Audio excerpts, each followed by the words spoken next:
What's up, y'all? Today we're out here messing around with the Hawk 250. Two things on my list today. We got the owner manual here, owner's manual. And so what I'll be going to be doing today is changing the spark plugs. What it recommends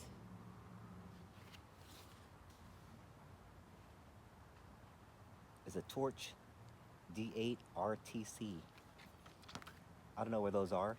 There's some out there, but they probably got bought up by all the bike makers, bike producers. There's none available unless you special order it. The direct replacement for that one was the NGK DR8EA, which wasn't available when I went to the auto parts store. So the lady at the counter said, well, we don't have that one in, but we have a direct replacement. We can get that one in later this afternoon, but we have an E3 spark plug. So I just looked at a post earlier. I skipped over it. It said something about the E3, and I did see it pop up in the forums a couple times. So I just took a couple minutes and reviewed the video and looked at the comparison between the original spark plug and the E3, and it had slightly more performance, better performance. The size looks like an exact fit from what I can tell. So I'm going to give it a try. Alright, let's start with the spark plug, y'all, because it's going to be the quickest and the easiest. First, let me grab my coffee. Made myself a fresh cup of coffee before I came out, but I actually put in some eggnog instead of milk. Tastes like hazelnut. Alright, so we're just going to pop this off. That was easy. It looks good from the internal. Is that rust? Looks kind of discolored right there. So we've got our 11/16 socket in there. See if we can loosen it up. All right. I'd be having nightmares about these spark plugs after breaking that one off of my Dodge back here, yo. Still trying to get the easy out of there that I broke off, trying to get the piece out, the piece of the metal. So let's do a quick inspection. It's really black. Doesn't look too bad. Oh, I'll grab a blade. Alright, y'all, we're back. The wind's picking up like crazy and it's starting to cool off. I'm telling you, it feels like it's 40 now. So here we are.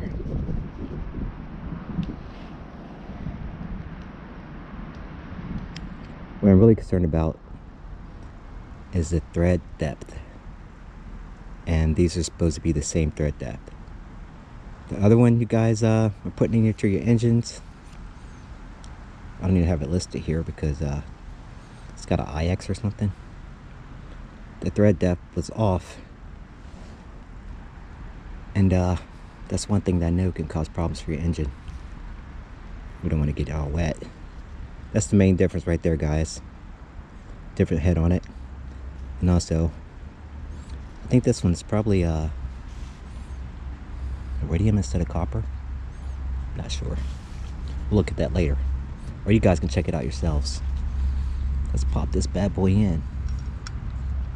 So if you're replacing the original spark plug, once you get it seated, you want to. I'm not putting any anti-seize or anything on here. I don't think I have any. I should have grabbed some. I'm only gonna leave this in here probably for 300 miles anyway.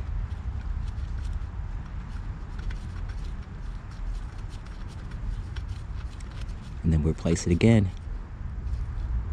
So an original one, you want to turn it 1/4 turn once you have it fully seated. On a new spark plug, you want to give it 1/2 turn after you have it fully seated.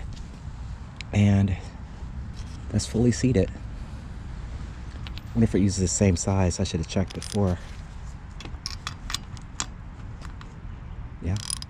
So, 1/2 turn.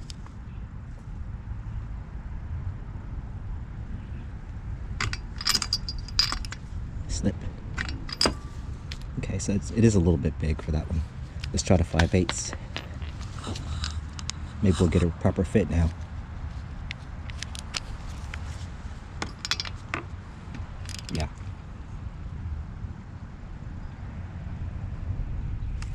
It's at 5/8.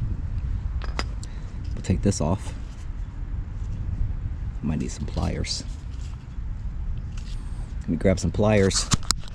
We'll take this tip off. Alright, so we have our E3 installed. We're just going to remove the tip. Move this tip so it fits onto our plug.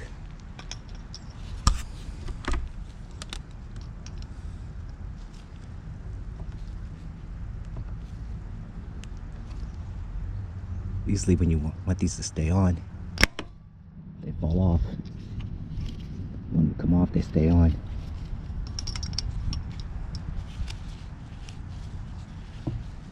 There it goes.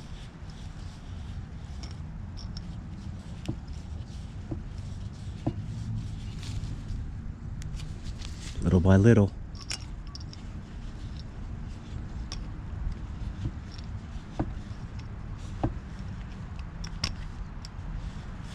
Do we have a loose point there? Guess not.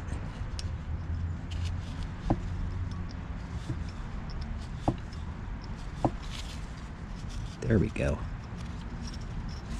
There we go. That looked like it was cross-threaded. It was cross-threaded.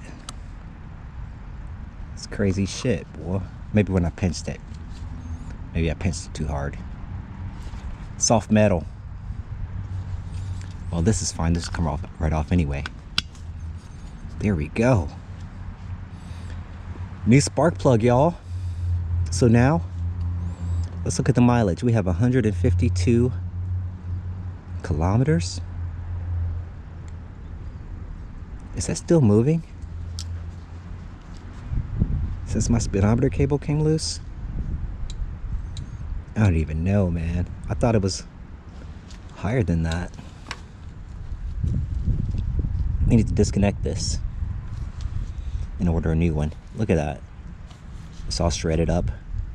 It got bound up behind the horn when I turned the wheel to lock the wheel in place. And before that, it was all like, I guess not properly strung along there.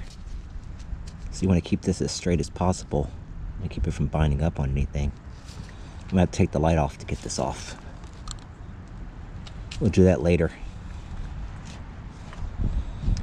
Next thing, oil change.